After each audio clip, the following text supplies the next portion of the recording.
We're here with USC men's volleyball coach Bill Ferguson. Coach, what are you looking forward to the most this season? Probably figuring out what our lineup's going to be. It's been, we have a couple positions that are fairly solid and have been throughout the fall and our early training period this winter.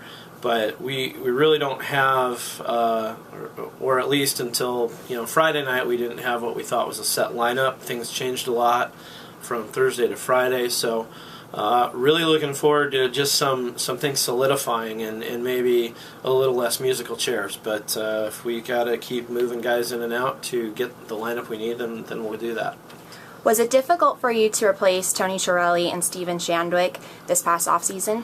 Yeah, I think those two guys leading up to, to now, I don't know what our new captains are going to do, but I think Steve and Tony were probably the most effective group of captains we've ever had since I've been here. They really performed the task we needed our captains to perform well, and they also, personality-wise, really complemented each other. Where Tony was kind of the taskmaster and both verbally, and Steven was more of the example and the communicator and kind of the buffer zone. So they both were phenomenal and probably the best we've had. So they set the bar pretty high for our guys going forward. And now we have three captains: Chris Tresker, Micah Christensen, and Madison McKibben. And so we have some youth and some experience with that captain group, and some different personalities, and they'll lead the team in their own personality, which is great, which is what we want. But yeah, it's a hit. Forget about how great those two All-Americans were as players, but off the court, I think was what those guys did behind the scenes and off the court far exceeded what they did on the court, and what they did on the court was pretty exceptional. There are 18 underclassmen on this 2013 roster, and just 5 starters returned from last season. What are your expectations for these younger guys in the early stages of the season? Well, the first thing is we feel like we've got a really solid roster through about 2016, and still pretty solid through 2017. So that, the future of the program is solid, but we don't look at youth as, say, an experience. We just look at it as a different number on a birth certificate. We started a true freshman every year since I've been here in some capacity, and I really think we'll continue to have to start new guys. So I really am encouraged by it. We've already seen 2 true freshmen step up to the plate right now, with Alex Slott and Brooks Varney. They're doing quite well. Our other freshmen, middles, Josh Kirkner and Tommy Leonard, are doing wonderfully in practice, and Kirkner's got in and to play a little bit more. And then we have 2 solid guys, Christopher Rennick, Michael Malahy, who've been slowed by injuries, and Tyler Ortman, who is redshirting this year. So that whole group of freshmen, they're doing phenomenally well. They keep the level of play in our gym high, and they really it's good things to come for us.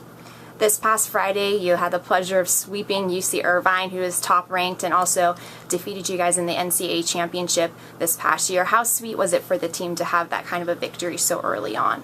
I think it was really important for us as a young team. Forget about, I talked to the team in the locker room afterwards. It wasn't necessarily about who and where. It was more about us and how we were going to respond to, a tough night the night before. And for us it was a great lesson. And yes, we stepped up to the plate and played against a rival and a team that we've had a lot of great battles with over the last couple of years. But for us, it was more important that they stepped up to the plate and we played our game, our system, our way, and really answered the bell and came back after a tough night the night before. Did any particular performances stand out? I thought Joey Booth stepped up. That was his first night starting a match for us in a USC uniform. He'd come in and played a little bit in reserve last year at the beginning of the year and did well. And then has battled back all offseason from an injury, and literally we moved him to the opposite earlier in the week, and then we ended up needing him to play outside. And I think his hitting number, he was hitting 600 after the second set, So he played fantastic. Robert Feathers was phenomenal all weekend. And Ben Lamb stepped up to the plate, came off the bench on Thursday night, did well, and parlayed that into a great match on Friday. Alex Slott and Brooks Varney were real solid as freshmen, and Micah was his solid self. So, and Tanner Jansen picked it up from the service line. He'd had some trouble serving last week and a half, and he definitely got out of that hole on Friday night. So that was the nice thing. Is I don't know if there's any one guy I can point to. I think everybody had something they did real well, and that's good for us.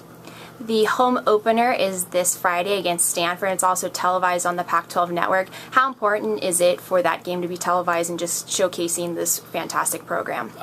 Anytime we're on TV in men's volleyball, it's a good thing. I think there's so many great things about our sport, so many great guys on our teams. We talk about our team, being above reproach athletically, academically, and socially, and I think that's a great way for us to showcase that. A ton of respect for the guys up north as well. I've got a lot of respect for Coach Costi and his program and the way he runs things, and so I think it's cool that you're going to have two teams of that caliber, not only on the court but off the court. To be able to showcase that, I think, is huge and really important for our sport. And anytime we can show off the Galen Center and show our team off, then that's a great thing too.